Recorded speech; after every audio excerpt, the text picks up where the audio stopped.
castles dominated the medieval landscape, and Britain has some of the finest in the world. Today, most are decaying relics, many of their secrets buried in time.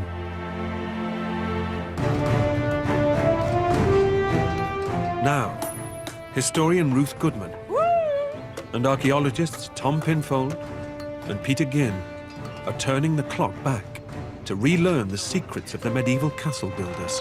This is the ultimate in medieval technology. The origin of our castles is distinctly French, introduced to Britain at the time of the Norman conquest of 1066. 3, 2, 1, tirez! Here in the Burgundy region of France is Guédelon Castle, the world's biggest archaeological experiment. A 25-year project to build a castle from scratch, using the same tools, techniques, and materials available in the 13th century. It's a lot of hard work at the coalface, because this is industry. For the next 6 months, Ruth, Peter, and Tom will experience the daily rigors of medieval construction. Drop down. Yeah. Yep. And everyday life. Looking really good, you know. How workers dressed and ate. You can really smell your food, Ruth. And the art of combat. This is the story of how to build a medieval castle.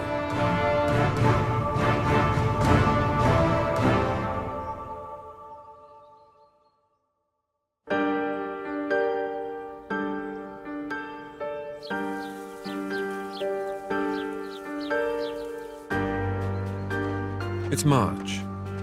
Tom, Ruth, and Peter have traveled to Saint-Fargeau, 100 miles south of Paris, where Guédelon Castle is being built. They're now 17 years into a 25-year project, and over the next few months, its most defining features, the towers, will take shape. It's just something else. Look at those things up there. Oh, my goodness. Makes you dizzy. The team are meeting members of Guédelon's workforce, Master Mason Florian Ranucci and Site Administrator Sarah Preston. This is amazing. Well, thank you so much for coming so far to see our castle in the making. I'd like to introduce you first of all to Florian. Florian is our master mason, so he's going to be guiding you throughout your stay here. You oversee this entire project. That is amazing. That really is.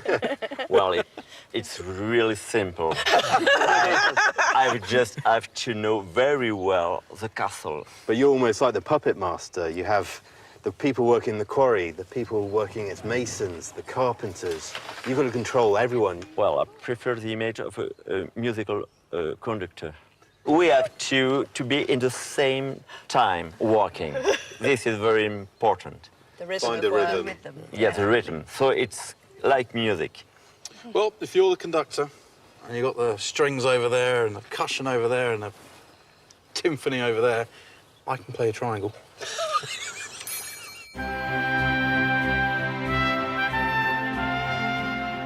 Building Guédelon is an enormous undertaking. It will require some 30,000 tons of stone that must be quarried, shaped, and lifted into position without modern machinery. There are also teams of woodcutters and carpenters constructing scaffolding, roofing, and doors. Blacksmiths making ironwork and tools, as well as tile makers and carters. In the 13th century, English workers crossed the Channel to hone their skills in France. France is where architecture is happening. Castles, churches, we're looking at their built environment and thinking, wow, they're really good at that. And we're importing all those ideas into Britain. As a military historian, you're very used to reading the theories behind how castles are made.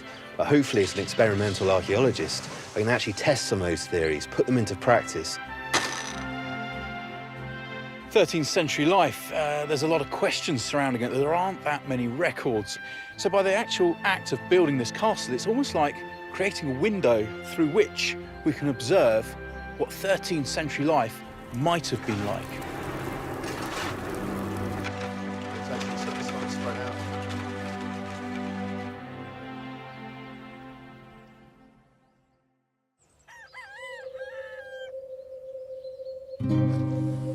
Building a medieval castle began with a wooden model. So what is this model used for?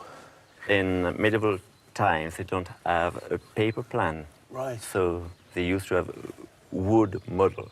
And I guess this is a way of the Lord saying, this is what I want my castle to look like. Yes, and the Lord, he can change things with the model. It's very easy for him. So I suppose a medieval building sites, like you have here, you can easily have over 100 masons. They all can look at this and know the angles they need to be doing and the wall that they're working on. Guédelon's design is typical of the 13th century. Many British castles, such as Harlech, Conway and Carnarvon, have a similar layout. Castles were not only for defense, they were a show of strength, a lord putting his stamp on the landscape.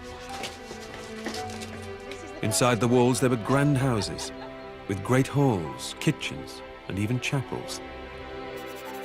A thick wall surrounded by a dry moat protects an inner courtyard, which itself is protected by 6 towers.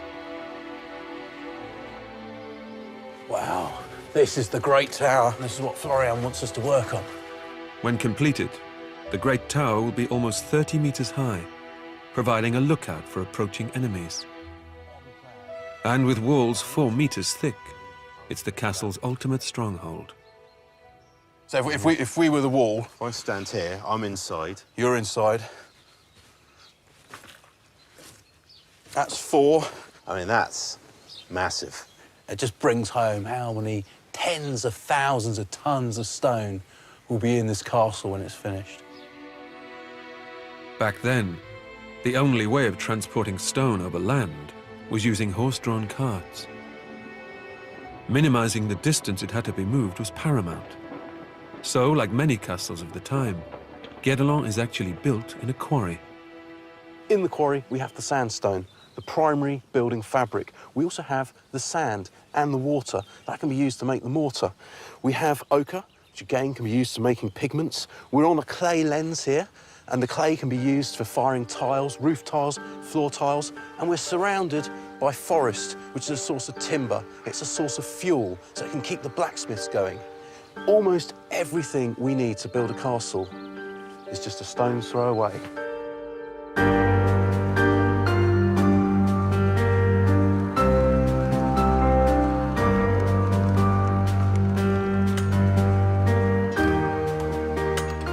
The boys are put to work extracting blocks of sandstone under the watchful eye of a stonemason who's worked here for 16 years, Clément Girard. The first job, le premier travail pour vous, c'est de faire des petits trous dans la pierre. Make the small stone. It's very difficult. You learn it. Minute de travail. Clément's teaching the boys how to cut huge stones from the quarry into usable building blocks, using just a hammer, a chisel, and a wedge. I don't think I've got the skills to do this. I'll give it a go. Pressure's on. I'm glad it's you and not me.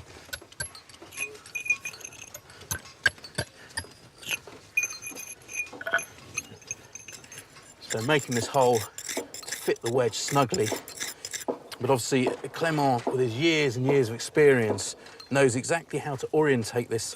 So the wedge goes into this one hole, you hit it, and that's going to cause a fracture in the already pre-existing sediment lines, and it will split in half. Clément, is he good? Oui, c'est bientôt fini. Bonne musique. Good music. Good music. And now, sledgehammer. Now a sledgehammer. Wow, you can just see the fracture starting to appear. This is not about brute force, it's about listening, it's about looking, precision engineering. Listen. Good. Perfect. I see this as a good omen, Tomo. The hardness of the sandstone varies considerably, depending on its iron content. The more iron, the harder the stone. So the medieval mason had a system of grading it. You've got 3 categories of stone here: the pith, the paff, and the puff. You've got the pith, this sort of black, high iron content sandstone, and that's used for the major load-bearing parts of the castle. The path, this more reddish sandstone, and the soft one, the puff, sort of very yellowy, crumbly sandstone. It's almost like we're shopping for stone, really, isn't it? We're coming out here, we're looking at the colours, and we can actually get what we want for the particular task we're about to do. These stones will form the main building blocks of the castle. Just as important as the stone were the workers.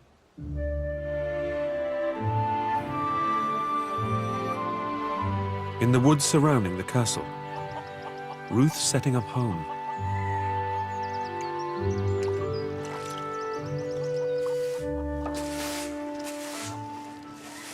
Building a castle involves such a lot of people, and they've all got to live somewhere. So you get a sort of temporary community setting up at the edge of the building site as all these different people come and go with their various skills. And naturally, over time, that begins to become a bit more permanent, a village in the making. Indeed, many villages right across Europe, in Britain as well as in France, can actually trace their origin to being camps for workers on a building site. This small hovel is typical of a worker's home on a medieval building site. The workers' cottages somewhere like this were always going to be thrown up in a hurry and fairly sort of basic. But then so were those of most 13th century people. And this is our everything. This is all there is. Here is our kitchen, our living room, our sleeping quarters, just this one single space.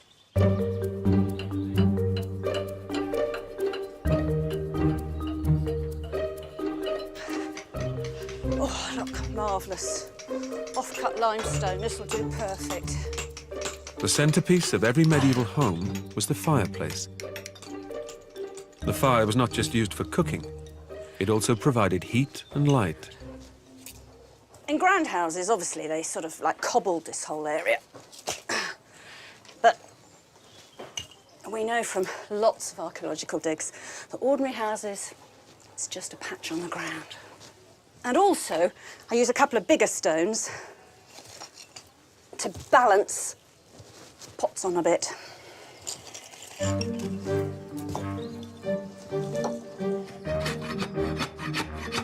The cottage needs somewhere to store the staple foods of wheat and barley. Hi, Simon. Oh, hello, Ruth. How you Hello, doing? I'm good, I'm good. I Nice was to see you. thinking about a grain ark. So Ruth is calling on English carpenter Simon Dunn to make a grain ark. I'm guessing that making furniture in the 13th century was rather different from what a modern cabinet maker would do. Oh, certainly. Certainly very different from what anybody would do now, or even in the last couple of hundred years. You're limited by the materials and the tools available. In the 13th century, saws were expensive, so carpenters used them only when absolutely necessary. Instead, wood was split using wooden wedges. Whoa, wow, look at that, split all the way around down to there. Yeah, and then turn it over and work a bit further down. Gosh, this is faster than Now you- sawing, isn't it? Oh, absolutely. There we go. So that's in two. Simon splits the wood again to produce planks.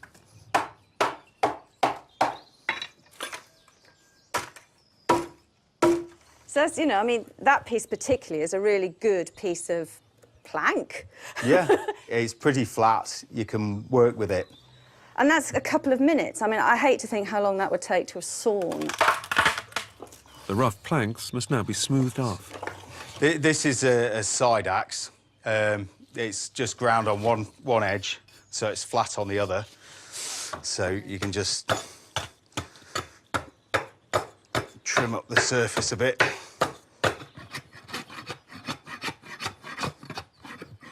You can more or less use an axe like a plane. Once all the planks are made, the ark is assembled without nails or glue. Pegs, your basic thing for joining furniture together. So instead of nails? Is pegs instead of nails, yes.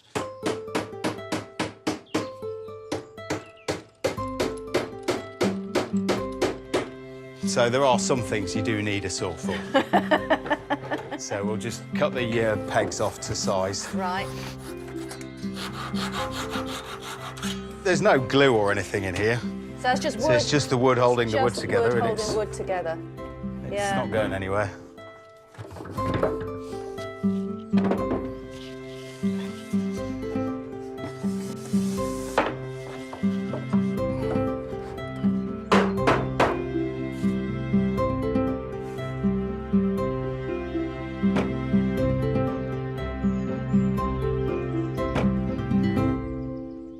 So, are you happy with that then? I'm happy with Is that it. going to do the job? It'll do the job. Home isn't home without a grain arc. Absolutely not.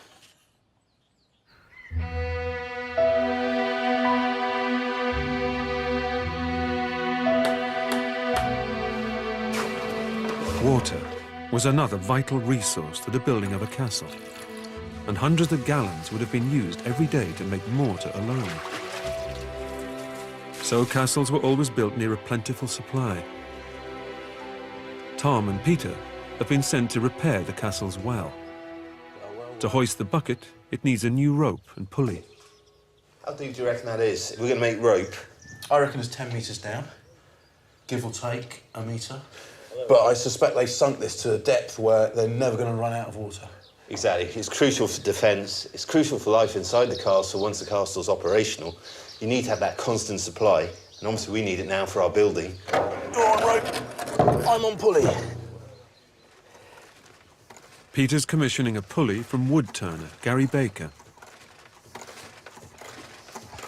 Well, the first stage is to select a log. Yeah. And the pulley's going to be in this direction, OK? So you couldn't just cut a light section through a log and just do that as a pulley?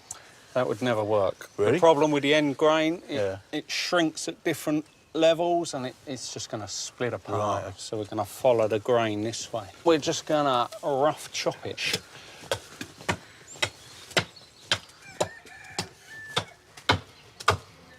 What's the wood that you're using then? This is ash. Yeah.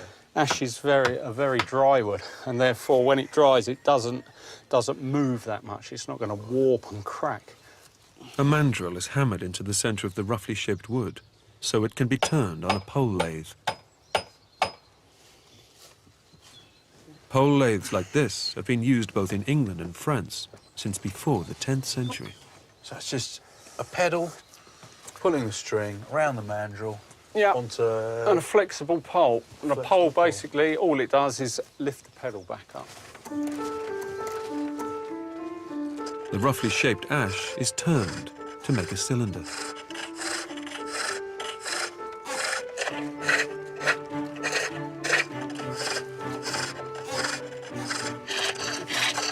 I have to say, watching you, that is really, really hypnotic. But it looks knackered. It is. It's like the gymnasium, medieval gymnasium. But you do get fit.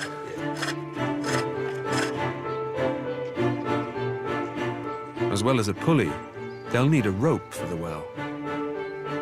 Rope is essential on a medieval building site to lift loads and bind scaffolding.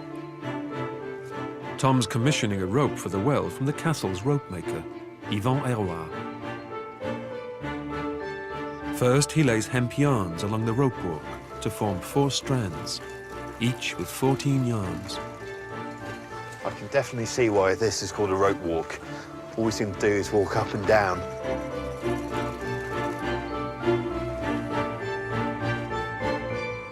For this 15-metre rope, he's actually walked half a mile, which is extraordinary. The 4 strands are now complete. Next, they must be twisted together. First stage of the twisting will actually reduce the length of these strands by about 10%, so that's about 1.5 metres. So I'm estimating that's about there. When the traveller hits this mark, Yvonne knows the rope has been twisted the optimum number of times. Very slowly, the traveller's moving in, but with each turn that Yvonne does, we get something that I see as being rope.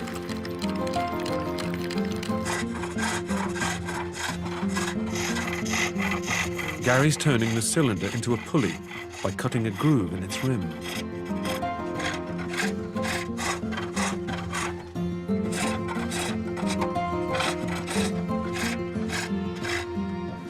it off. There we go.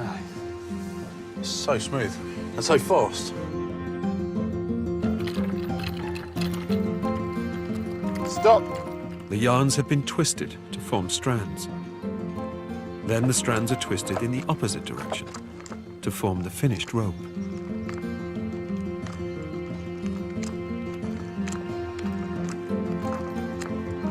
To make the strands, you twist the yarns in one direction. To make the rope, you twist the strands against each other.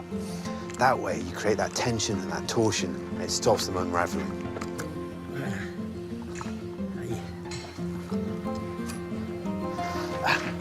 Merci beaucoup. C'est terminé. C'est parfait.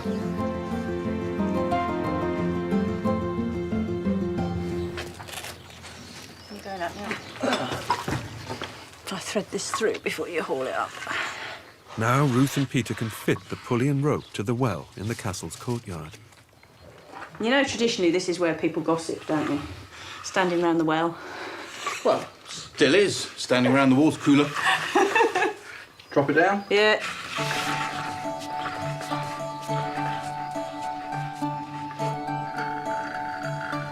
Long way down. Okay.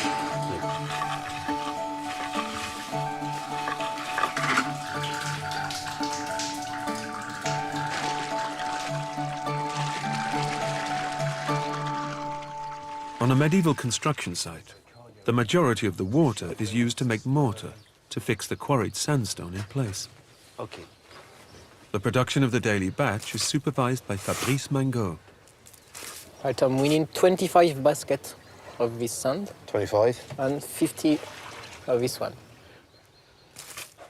Mortar makers had a vital role to play in the building of a castle, as the strength of the entire construction rested on their mixture. Formulas were closely guarded secrets and passed down from master to apprentice. Due to the huge amounts of sand required to build this castle, they try and source as much as possible from the local area. And luckily, having the quarry right there means you've got a huge amount of sand on tap. Lime is the key ingredient that adheres the stones to one another. It's made by heating limestone to 900 degrees and then mixing it with water to create slaked lime. You good? That looks very nice, Peter.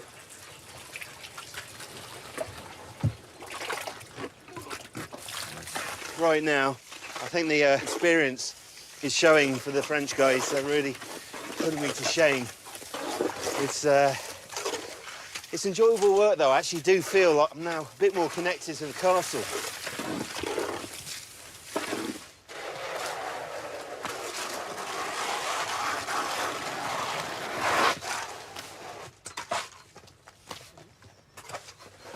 You like being clean, don't you? Well, to be honest, Peter, some of us just get on and work. And like you, who seems to roll around and every bit of building material you can. Suits you, though. It's just that natural magnetism. You can tell all that grey hair is actually lime water. Oh, dear. He's actually just stressed from working with you.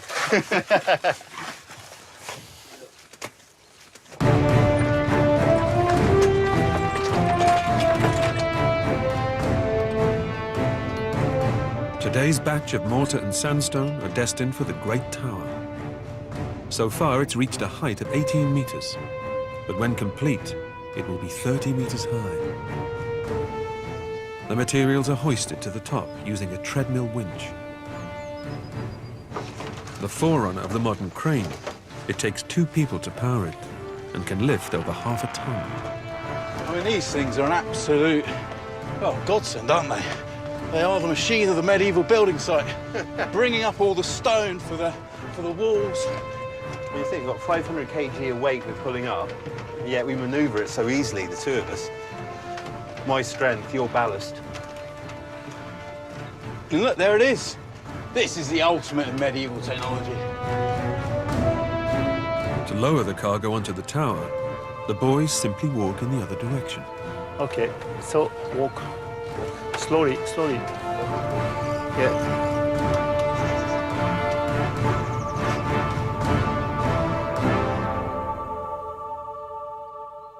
So So this is our stone, the sandstone from the quarry, and it will be graded into 3 lots, isn't it? The pith, the path, the puff. That's pith, isn't it? That's Yeah, quite that's hard. the hard. That's path. That's the medium. And there'll be a puff in there somewhere. That looks like puff. Get some of these. The pith, that very, very hard sandstone, that is used for facing, for the structure, for the external walls, whereas the path and the puff, that's used to infill the walls, tie it all together.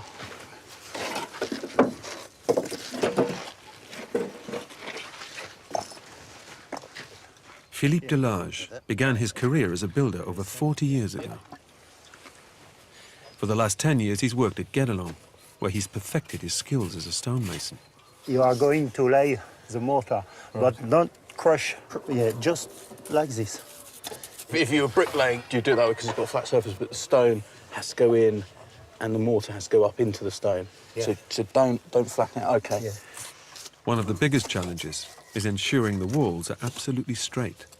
The integrity of the entire tower depends on it. The solution is simplicity itself. A lead weight on the end of a string, known as a plumb line.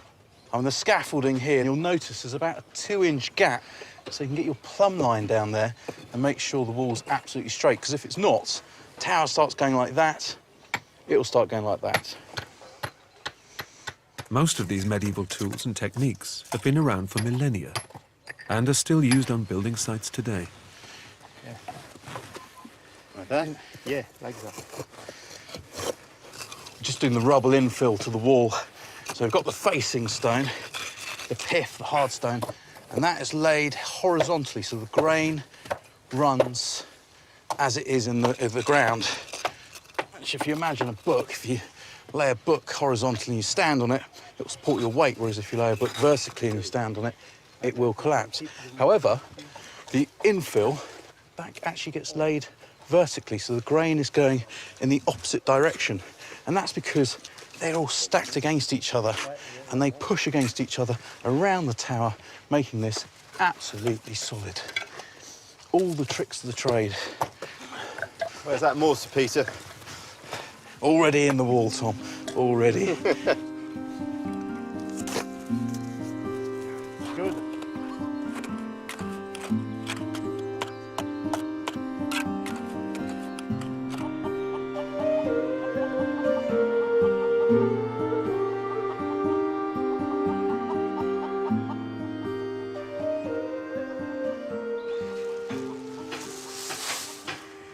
Now these, I'm hoping, are the secret ingredient to transform what is, frankly, a muddy hole into somewhere comfy to live.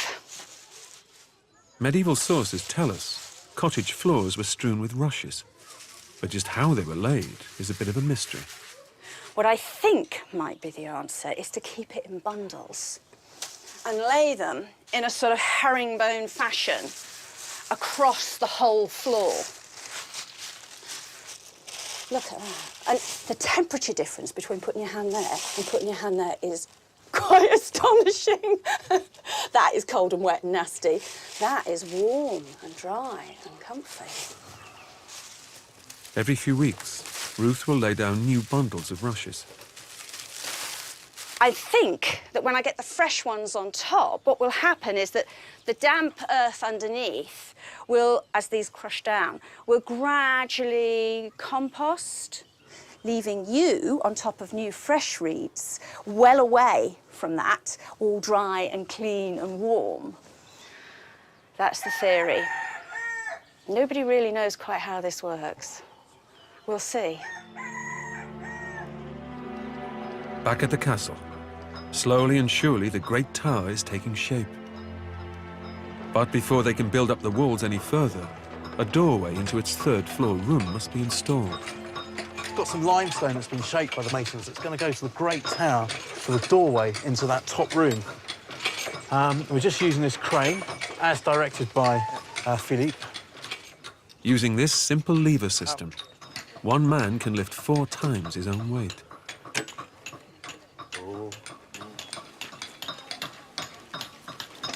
There you go. Yeah, it's okay. It's then raised up the tower using the treadwheel crane. I can see it coming up. Here it comes.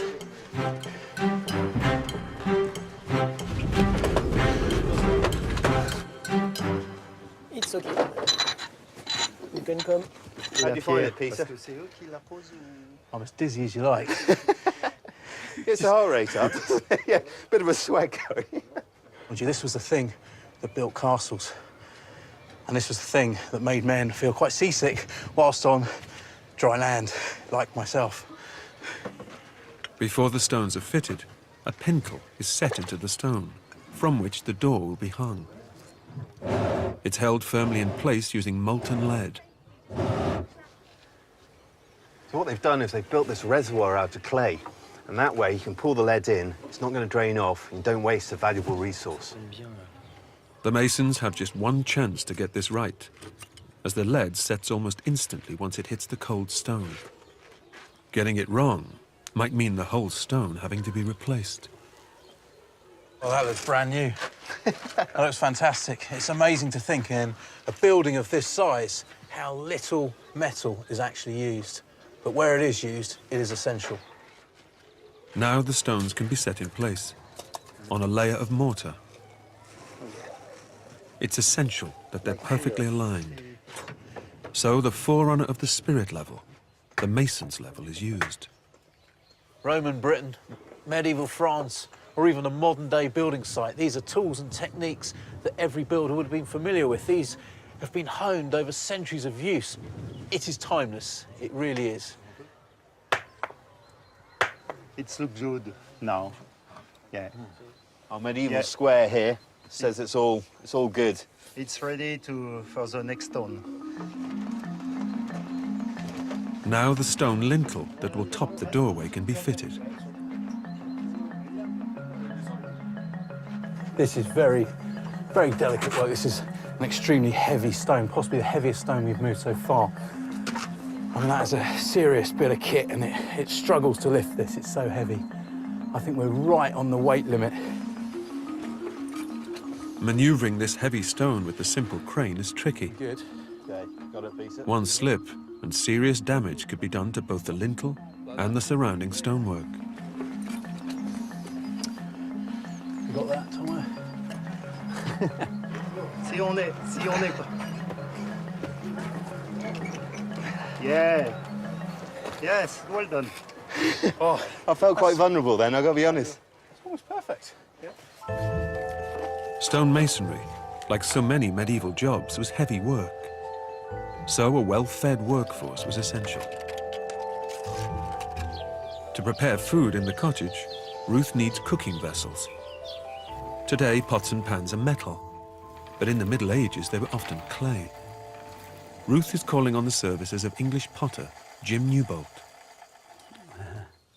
When people think about cooking with pottery, I mean, I think people are scared of it, the idea of it now, but it used to be the way of cooking. I mean, it is the oldest form of cooking utensil of any sort. That's it. Even your iron ones are called cooking pots. There's the clue. First, Jim makes the basic cooking pot on the wheel. He then fits handles so it can be lifted on and off the fire. And what I'm doing is extruding the clay. Stretching it out. So it means that as you pull the handle, it creates the grain. Like So it's wood. going to be stronger than if it was just squashed together. squished together. Clay is heavy and difficult to transport, so potters sourced it from as near to home as possible. Where do you get your clay from, then? From as close as the side of the road as you possibly can. That's a pothole. One way you could lose a wagon and team into it. That's fabulous. You pull over. It's a hole where you've dug clay for pots. It's a pothole. You pull over to let another wagon pass and glance past. Whoa, you're Where's it going to going? go. Next, Jim reshapes the base of the pot. So what shape is best, then, for fire? For cook pots on the fire, big round bottoms. Right, you want no sharp corners. No, it means that the heat moves around the outside of the pot. And then with a sharp-bladed knife, we start taking off the edge there. As long as the pot's made evenly, it'll work better Right, on so the if there's fire. big thick lumps somewhere, then That's you're going to it. have problems around that. I'm flaring it out. The round bottom means it won't sit on a flat surface. So the medieval pot often had legs. There's the cook pot.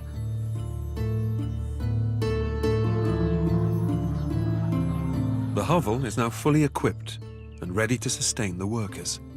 This is perhaps the most important thing in it. This is our larder, our fridge, our pantry, our food supply, a grain ark. Lovely, isn't that? There it is. This is the mainstay of our diet. This is our main food. It's the starch, the bulk, and it's also the source of any beer or ale we might drink. And the lid is not attached because it goes that way up and it becomes my dough trough when I need to make bread. It's really clever, isn't it? Simple. And then I've got all sorts of food supplies hanging about, and hanging is the operative word, because I don't want anything on the floor where mice and rats can get it, so hanging it either from the walls, like the vegetables in nets, or from the underside of the roof, keeps them safe away from all the crawling vermin, and the smoke, as it percolates its way out, keeps away flies. You can think of this space not just as a living space, but as a storage space.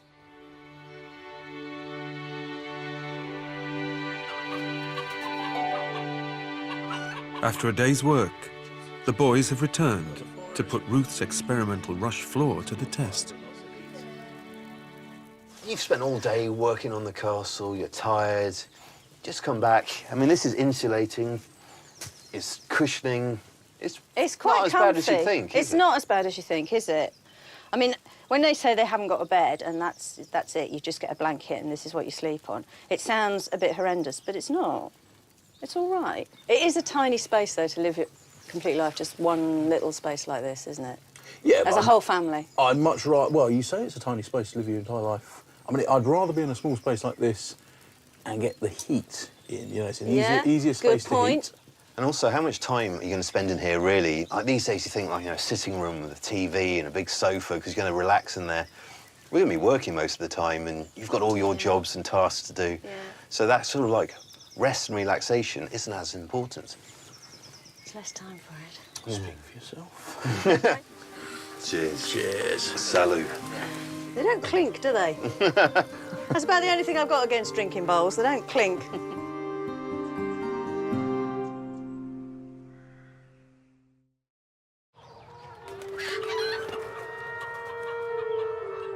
It's morning, and the team are getting ready for work. Knowing what ordinary medieval people wore is a challenge, but fortunately a few items of clothing have survived. Most useful garments were survived because they were actively kept, because they were the clothes of saints. They have been preserved in churches right across Europe. So this yellow dress that I'm wearing, this is something that has been derived from two early to mid 13th century saints. Saint Elizabeth from Germany and Saint Clare from Assisi in Italy. So it's loose, but can you see, look, there is quite a lot of shaping to it. You can see all these seams. It's made very particularly to make the cloth hang nicely, no matter what position your body's in. I have a belt. However, it's not to give you a waist, but it's all about creating an attractive drape of cloth. I tell you, it's the most comfy thing I've ever worn. It is faintly ridiculous, I think, that medieval underwear is as big as this. I think, obviously, for Tomo, that's probably an appropriate size, but both myself and Ruth could fit into these. Oh, they feel a bit like a pair of 1950s football shorts, although, in the light, vaguely see-through. And then we've just got the hose, single-legged hose at this stage. But this is very similar to kind of, I suppose, stockings and suspenders. However, if they were sewn onto the pants, pretty soon you'd have a pair of trousers. You kind of see where the evolution of clothes comes from. Ruth's headwear is inspired by the medieval queen, Eleanor of Aquitaine. And as she got older, she decided that her chin was sagging a bit and she wasn't looking quite as lovely as she did. So she invented a barbette, which goes under the chin and onto the top of the head and pins there. And then with a barbette, you always wear a fillet. And this is fillet, it's just another band sewn into a circle. And you wear that almost crown-like on top. It's a very 13th century look. So that's it. My French look.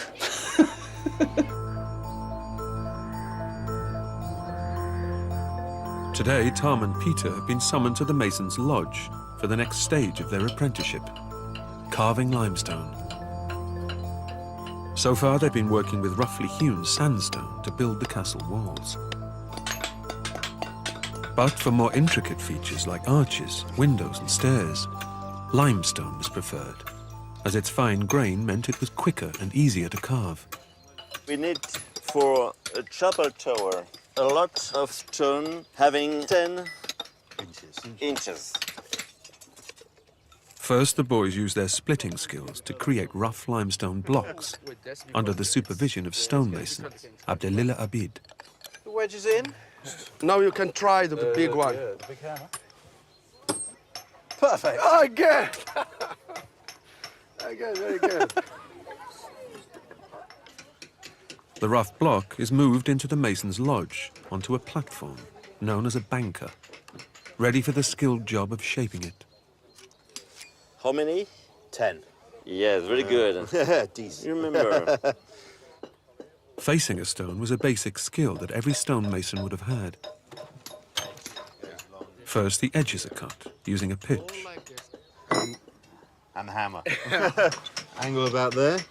Yes. Yeah. Actually, you have to do it in one time. One time, yeah. One swing through. And you have to follow there now. Like a follow through. Okay.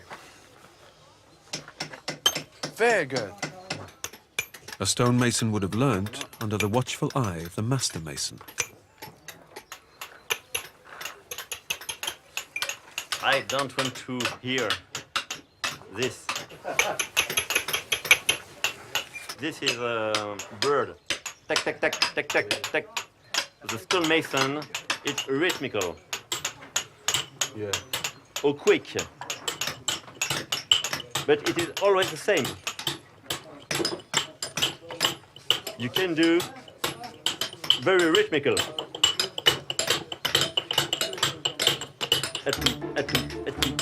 You only think at the rhythmical music,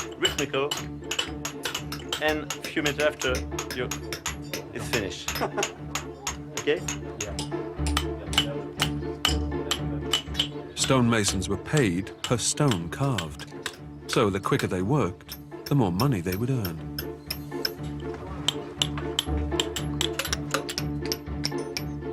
These limestone blocks are for the chapel tower. This year, the team are hoping to build the walls up by 6 meters to complete the chapel room itself. In the 13th century, religion was central to daily life, and nearly all castles had a chapel. Here we are. Well, we are in this room. Yeah. And we have to draw the niche in the east part of the room, just in front of us. Yeah. So this drawing you have is very much a kind of stylised view, but now as the stonemason, you must precisely mark it out. Yes, exactly. We have now to transform imagination drawing in useful drawing. The niche is where the altar will be. Before any building is done, the walls must be marked out with absolute precision. Okay. This is continuing the curve of this wall. The altar niche must be in the east of the tower. So Florian is marking out the east-west axis using an ingenious medieval tool. I absolutely love this. It's a horn, we cut off the ends. That's been tied to a piece of string, which is wound round an axle, and it is encased in ochre powder. I mean, the same ochre that we find in the quarry. When you pull the string up and snap it, it hits the ground, thus shedding the ochre and leaving an absolutely true straight line. And these, they've been around for millennia.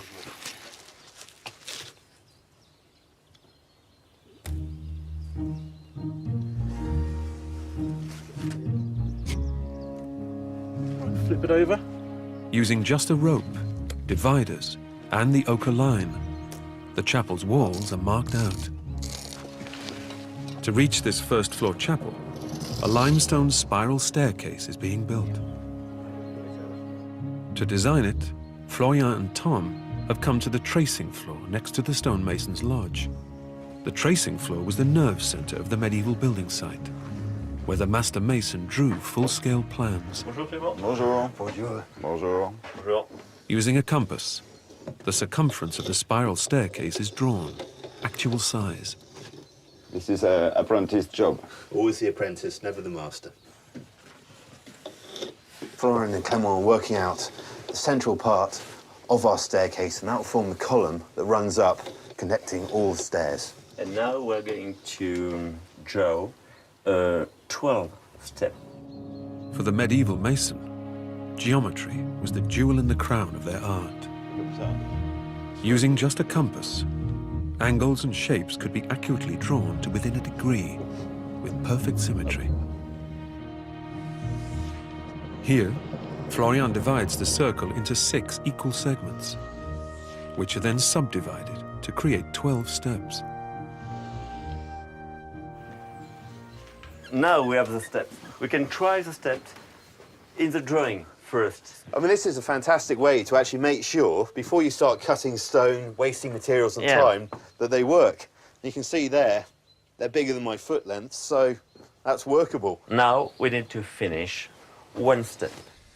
Because all the steps are the same, Florian needs to make just one template. This is a precision job now. You mess this up, you're going to mess up your stone in the castle.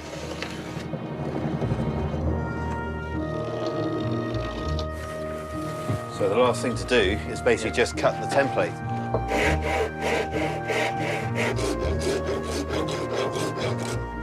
Sweet. You're done for you. Thank you very much. We've got our template now placed on top of our large piece of stone. We're marking it out with a bit of slate. Magic. There it is. Now it's ready. Just cutting. Just cutting. 5, 10 minutes. 2 or 3 days. 2 or 3 days. You can hear how good quality this stone is by the ringing sound when Clément hits it.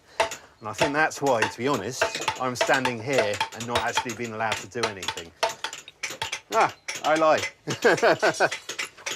All right, line. Right. An apprenticeship for a stonemason would have been about 7 years. But to be honest, as Clément says, it's actually a lifetime. You're always learning. And Peter and I haven't been here long. And, you know, just so much to take in.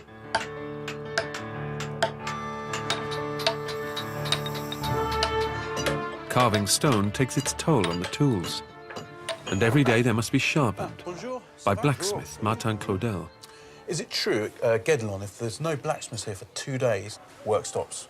Yes, work stops because we have to fix a lot of stone masonry tools, and if we don't do that, they can't work. First, the worn-down chisel is heated to 1,000 degrees to soften its tip. To reach this temperature, bellows blow air through the fire. I love these bellows. One goes up, the other one goes down. So it's constant airflow, isn't it?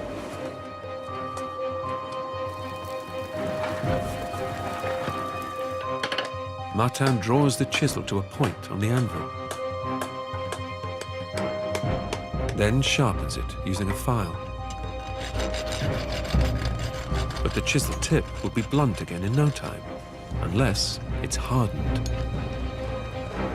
Hardening is one of the great discoveries of the ancient world, achieved by heating the metal, then quickly quenching it in water. As it gets hot, the metal changes color, and this tells the blacksmith how hard it will be once quenched. Too soft and it won't cut, too hard and it will shatter. To carve stone, it must get yellow hot. He watches for the colours appearing on the surface of the metal, the blue, the red, and most importantly, the straw yellow at the very end.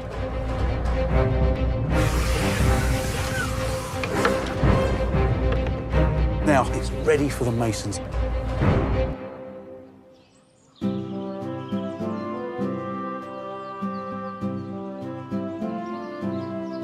There are few clues as to how ordinary people lived day to day in a medieval village.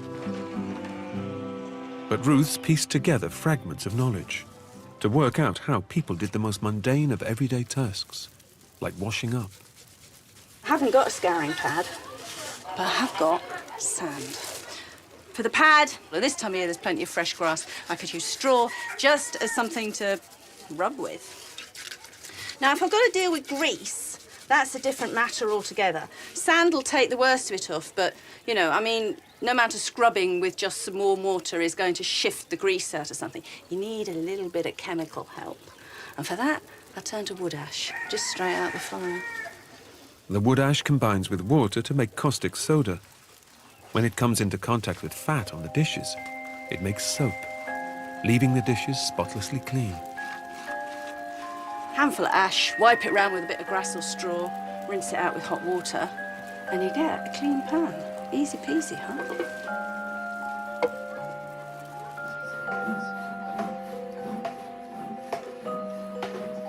Knowing what peasants ate in the 13th century is also a challenge.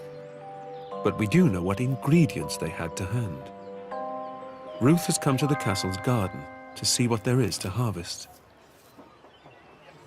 Could really do with some TLC, this patch of garden. But nonetheless, a fair few things are starting to sprout through, which is a relief. So I've got parsley coming through here, and a number of other things that you might think of as weeds, and indeed they are weeds, but are edible. There's a lot of land cress with this little white flower on. So that's quite bitter in flavour, but, you know, anything to give a bit of bite. Plants that we now consider weeds would also have been used.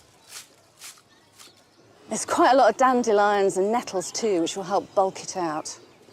Wheat and barley were also essential ingredients. Flour was expensive, so workers ground their own, using a device that has been around for 10,000 years. The quern. This is the sound of the past. A rotary quern like this was estimated to require about an hour to an hour and a half's work every day. This is the daily grind. You pop a handful of grain in the centre, barley in this case, and off you go.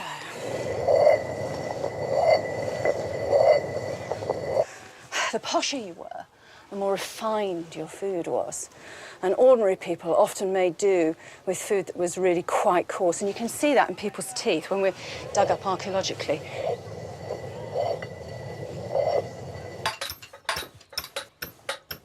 With the tools sharpened, Clement has put the finishing touches to the step.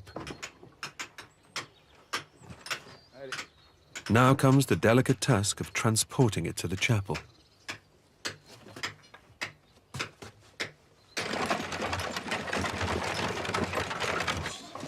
So your step's arriving. Well, I say your step. The step is winched up the castle wall, using only manpower. Ready. So break off.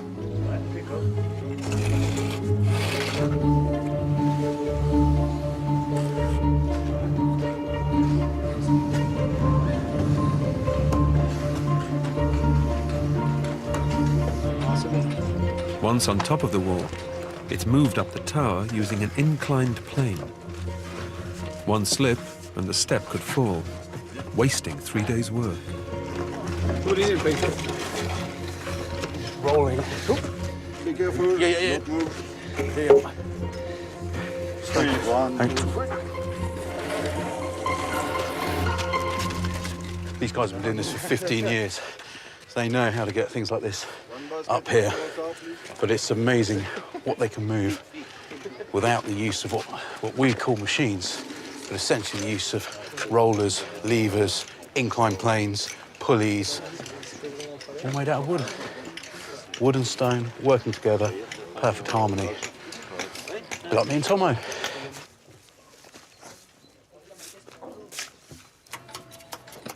Do you want to nip down first, Ruth? Okay. Each step must be absolutely level, or else the staircase will veer to one side. A mason's level and plumb line are used to ensure it's perfectly positioned. I suppose this staircase has still got quite a long way up to go, isn't it? And if this isn't absolutely perfect, the first little bit of skew, and that just gets magnified as you go up. But carrying anything up here, or, God forbid, fighting your way up here, it'd be really difficult, wouldn't it? Yeah. Tomo's not stuck down there, is he? Wedged.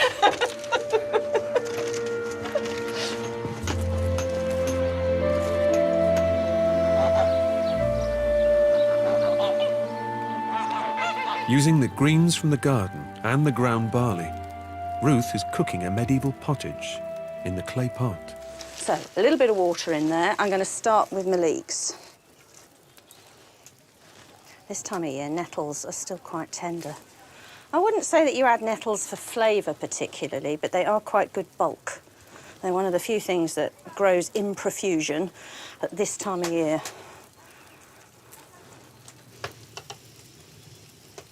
That's softened down a bit now.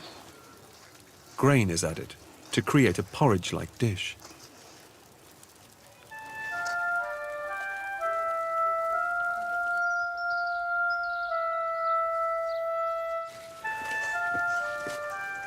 Hello, Ruth. Oh, you're back.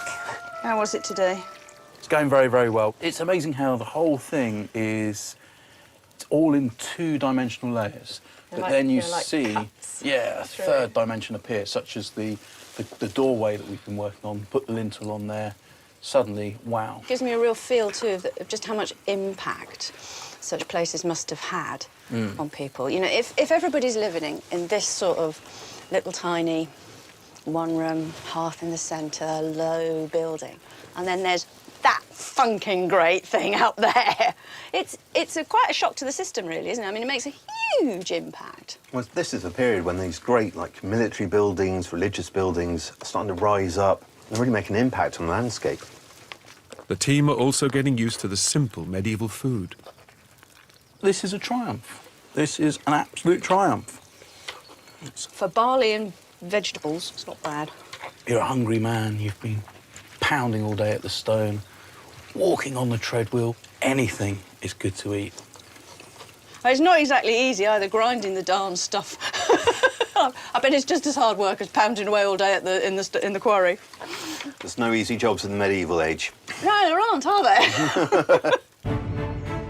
Next time, defending the castle with crossbows Nice. and architecture against the most powerful weapon of the age, 3, 2, 1, tirez! the trebuchet.